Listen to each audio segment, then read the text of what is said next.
ধেয়ে আসছে গাজওয়াতুল হিন্দ। পৃথিবীতে সবচেয়ে বড় যে ধর্মযুদ্ধ হবে সেটাই হল গাজওয়ায়ে হিন্দ তথা হিন্দুস্তান ভারতের বিরুদ্ধে মুসলমান উম্মাদের যুদ্ধ। এই সম্মানিত যুদ্ধে নিশ্চিত মুসলমান উম্মারা বিজয় লাভ করবে, সুবহানাল্লাহ।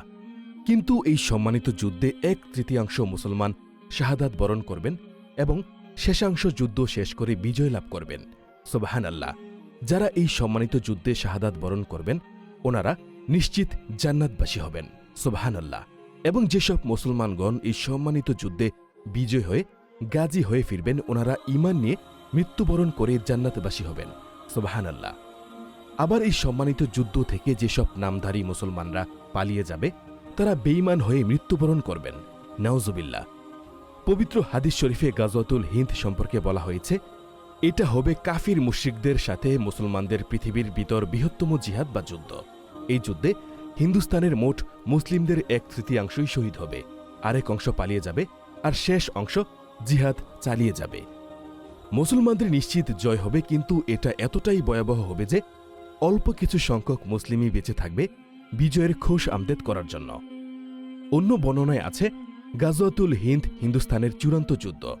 রাসূল সাল্লাল্লাহু আলাইহি সাল্লাম একদিন পূর্ব দিকে তাকিয়ে বড় বড় নিঃশ্বাস নিচ্ছিলেন। এমন সময় এক সাহাবী রাসূল সাল্লাল্লাহু আলাইহি সাল্লামকে জিজ্ঞেস করলেন, ইয়া রাসূলুল্লাহ, আপনি এমন করছেন কেন? রাসূল সাল্লাল্লাহু আলাইহি সাল্লাম বললেন, আমি পূর্ব দিকে বিজয়ের গন্ধ পাচ্ছি।